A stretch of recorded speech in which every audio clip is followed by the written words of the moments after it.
kilos ng mundo, sa kung ano lamang ang kaya ko.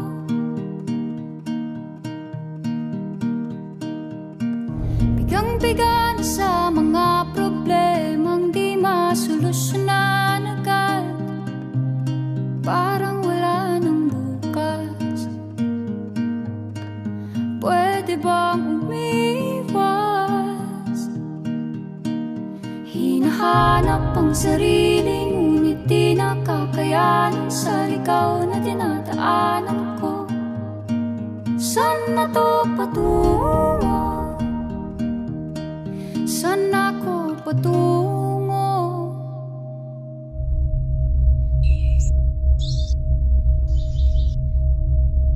Dahan-dahan natin simulan muli ang paghakbang. Dahan-dahan tumingin sa salamin upang makita ang ating kagandahan. Dahan-dahan iangat ang mukha upang masilayan ang payapang kalangitan. Oo, pagod ka na, pero di ka nag-iisa. Kaya't lumaban ka at sabihin, ako naman muna. Kada langhap sa hangin, pansin ko na lagi na lang usok. Walang malinis, halos puro polusyon. Parang ako raw na konsumisyon.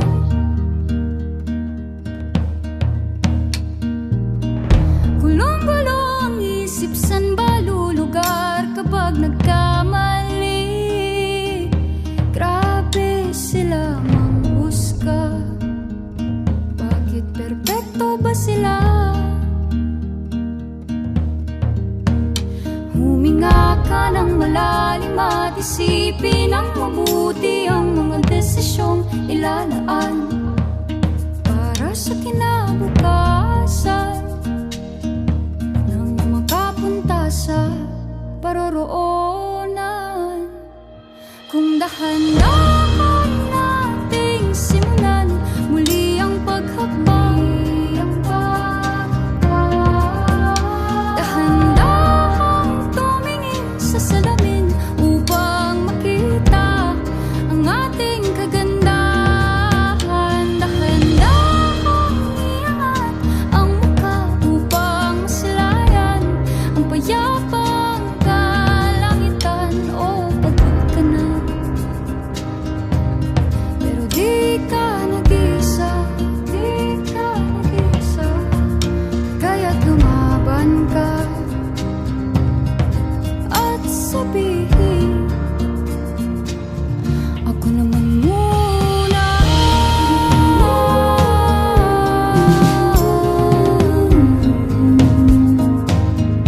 Ako naman muna.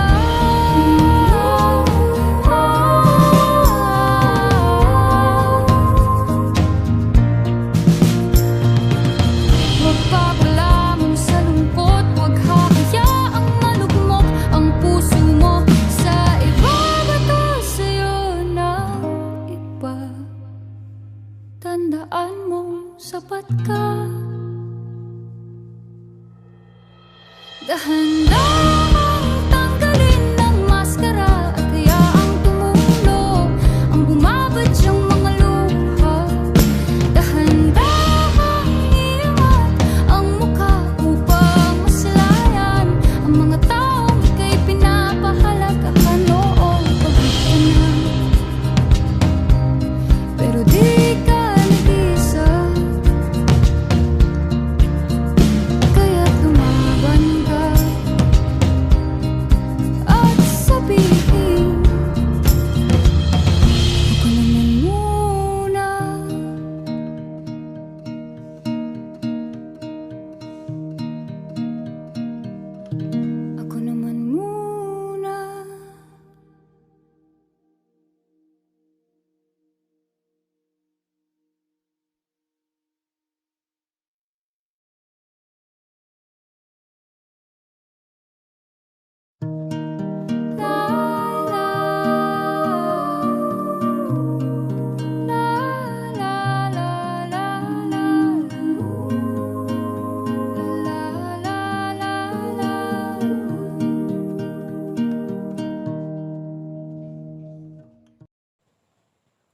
Welcome to Kingdom Lereo. I hope that in this place you'll find your own peace, and the calmness of nature will lead you to the path of self-love.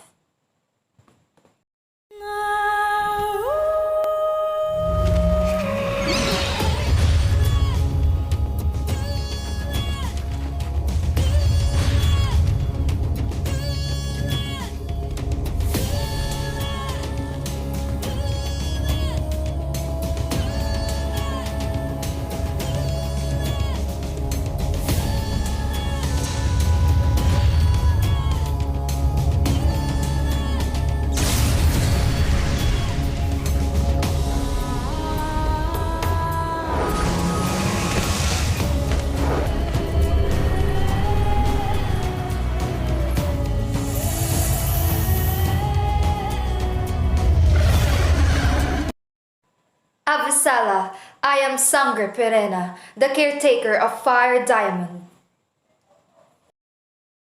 Avisala, I'm Sangre Amihan, the Queen of Kingdom Nerea and the caretaker of the diamond. Avisala, I am Sangre Danaya, the youngest and the caretaker of the land diamond. Avisala, and I am Encantado Pau Pau. I'm the caretaker of the fifth diamond. Avisala, I am Sangre Elena and the caretaker of the water. We are here to present our literary criticism on the song Ako Naman Muna by Angela Ken. Elena, please introduce our literary piece. The song Ako Naman Muna by Angela Ken is a very relatable literary piece, mostly by the teenagers, millennials, and Gen Z. Why? Because the song talks about more on the struggles of the people on their teenage years, and as well as on how we can come through all the problems and the struggles, and how we put ourselves first more than anything else. Here is the literary vista for the author-dependent interpretation. We use the historical-biographical approach to come up with our synthesis number 1. Next is the text-dependent interpretation. We use the formalism approach, specifically the explication and exegesis, and the structuralism approach to come up with our synthesis 2 and 3. For the third literary vista, we use the reader-dependent interpretation, and we only use the reader-response theory to come up with our synthesis number 4.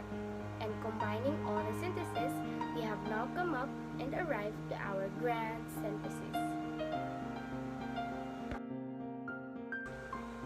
For the first literary vista, the author-dependent interpretation using the historical-biographical approach.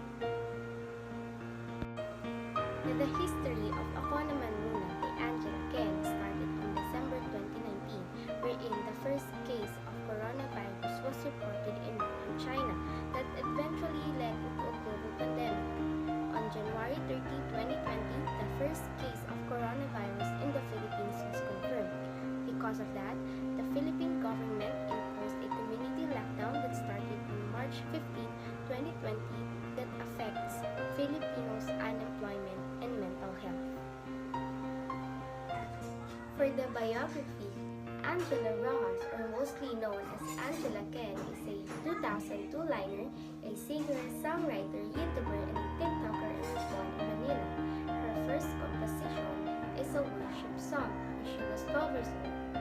She admitted in an interview that during the lockdown, she felt unproductive and lost. That's why she felt stuck and the sadness pulled her down. But then, she posted her song in TikTok and accidentally it went viral. Many people relates on what the first line says, which is more about the struggles of a teenager.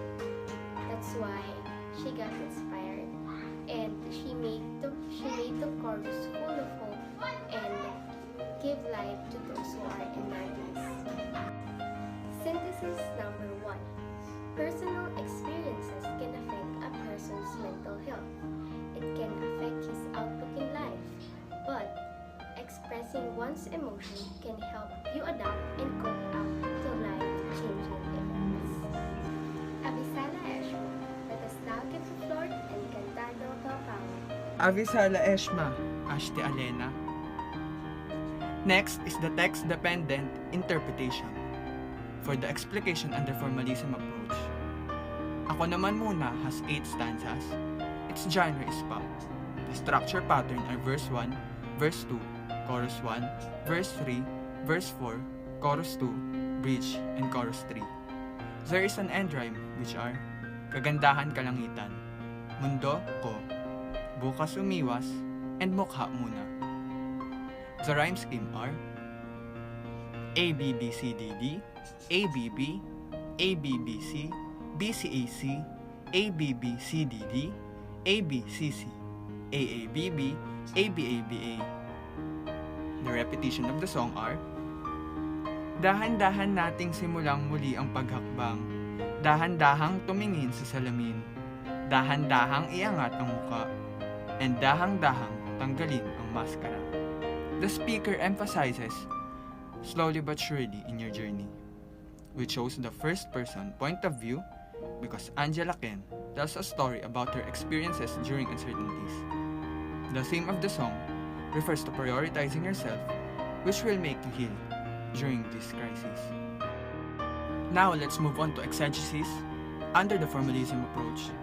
Verse 1. Kada hakbang sa lupay para akong inaalon at nalulunod sa batikos ng mundo sa kung ano lamang ang kaya ko, pigang-piga na sa mga problemang di masolusyonan agad. Parang wala nang bukas, pwede bang umiwas? The song begins with feeling lost in their future, not knowing where to go, life's being full of problems, and wanting to escape it all. Negativity surrounds the first part of the song, reflecting their suffering. The speaker is confused by what is happening due to the uncertainties. She is at the stage of agonizing on the first verse, therefore her mind was full of negativity. Verse 2. Hinahanap ang sarili, ngunit di nakakayanin. Sa ligaw na dinadaanan ko, saan na to patungo? Saan na ako patungo? The speaker talks about losing hope in their path and their journey to self-discovery, questioning themselves or perhaps the world. Of what will they become? The speaker is still in the stage of self-discovery, looking for herself to figure out how to start again and to assess which part or which path will she take. Avisala Eshma. Hara Amihan? Yes, encantado Pau Pau. So to continue, let us now have the interpretation for the chorus. Avisala, once again, I am here to present the second and the third part of the exegesis. So let's read the text first. So for this stanza, it goes, dahan-dahan nating simulan muli ang paghakbang. Dahan-dahang tumingin sa salamin upang makita ang ating kagandahan. Dahan-dahang iangat ang mukha upang masalayan ang payapang kalangitan. Oo, pagod ka na, pero hindi ka nag-iisa. Kaya't lumaban ka at sabihin, ako naman muna. So the interpretation is that the speaker implies that healing is a slow and gradual process. Move forward and look at the beauty of yourself, and you will find your own peace. By then, even at tiring times, you can fight and put yourself first. So let's read the second stanza. Kada langhap sa hangin, pansin ko na lagi na lang usok. Walang malinis, halos puro polusyon. Parang ako na raw ang konsumisyon. Gulong-gulo ang isip. Saan ba lulugar kapag nagkamali? Grabe sila manghusga. Bakit? Perfecto ba sila? So the interpretation for this is that the speaker implies that you can feel suffocated when you feel worthless. At vulnerable times, the harsh world teaches us that it's not okay to make mistakes. It's as if they were always perfect. Let's read the third stanza. Huminga ka ng malalim at isipin ng mabuti ang mga desisyong ilalaan para sa kinabukasan nang makapunta sa paroroonan. So the interpretation for this part is that the speaker states that the future is in your hands. You have the power to choose what's the best for you. Go for the path that will benefit you. Slowly, but surely. So this stanza in particular is my favorite. So if I beg your pardon, may I sing this song? So I'll sing the text. Huwag papalamon sa lungkot, huwag hahayaang malumok ang puso mo sa iba, batong sa'yo ng iba. Tandaan mo, sapat ka. So the interpretation for this part is that the speaker implies that don't let your negative emotions control you. You should always remember that you are worthy even when there are times where people judge you. So let's read the last stanza, and it goes, dahan-dahang tanggalin ang maskara at hayaang tumulo ang bumabadyang mga luha. Dahang-dahang tumingin sa salamin at tanggapin minsan na ayos lang maging mahina rin. Dahan-dahang iangat ang mukha upang masilayan ang mga taong ika'y pinapahalagahan. Oo, pagod ka na, pero hindi ka nag-iisa. Kaya't lumaban ka at sabihin, ako naman muna. Ako naman muna. So last but not the least, the interpretation for this part is that the speaker is at the stage of acceptance and realization, realizing that it's okay to be vulnerable at hard times, that you're not alone, and there are friends who care for you. By then, even at tiring times, you can fight and put yourself first. With that, we came up with synthesis number 2, which is self-love starts with prioritizing oneself. Putting yourself first is not an act of selfishness, but rather an act of kindness to yourself. Structuralism approach. Here we gathered 9 signs from the song Ako Naman Muna. Starting with its title, it signified self-love and self-worth, as you choose yourself now instead of others. Second is the alon. As stated in the first line, kada hakbang sa lupay para akong inaalon. It means that the speaker is not in good condition. There is a thing that bothers her mind. She is mentally unstable. Next is the mundo. In the song, it is signified as the society who easily judges and criticizes the capabilities of the speaker. Fourth, paghakbang. Its literal meaning is an act of stepping one foot forward, and in the song, it symbolizes healing process and not giving up. It also shows hope for the speaker. Next is salamin. Mirror is a reflective surface, and it signified the act of the speaker seeing her beauty and her worth. Then we have kalangitan. It signified the peace within the speaker. In the line, dahan-dahang iangat ang mukha upang masilayan ang payapang kalangitan, it shows that the speaker calmed herself by looking at the sky. The next one, pollution. In its literal meaning, pollution is an effect of a harmful human activity, and in the song, it represents the speaker being suffocated to her own problems and the judgment of people around her. Next, we have mascara. Mascara is used to cover one's face for disguise, and in the song, it shows that the speaker is wearing a mask in which she keeps her emotions and her true feelings within herself. And in the line, dahan-dahang tanggalin ang mascara, it represents the speaker being able to express and to let go. Lastly, we have luha. This is the final sign that concludes the song. Luha literally means a response to an emotional state or pain, and it signified realizations and acceptance. Hayaang tumulo ang bumabadyang mga luha. This shows that the speaker is finally letting go of her emotions and accepting that people make mistakes, people get tired, and people are not always strong.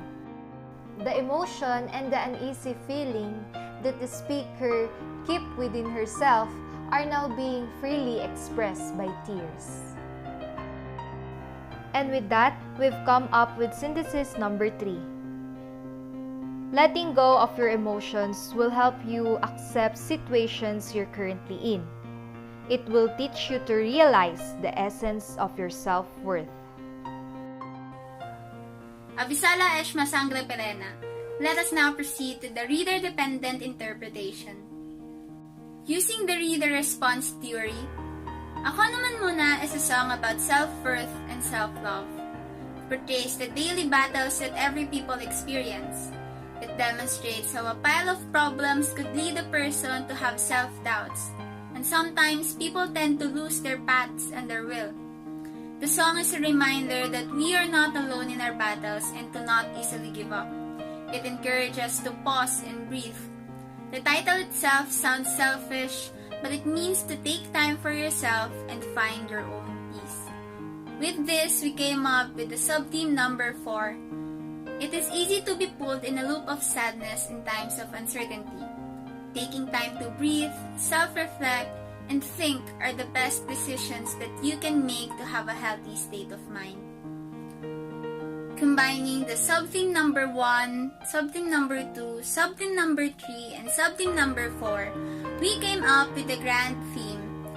In your most challenging times, it is okay to take breaks and rest because you cannot carry the burden of the world. You don't need to compromise yourself to care for others.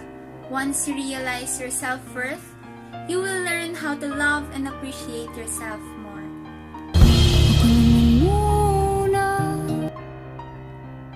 Avisala Eshma for your listening. We hope for your akrimeya. Avisala Meiste, Buenazar.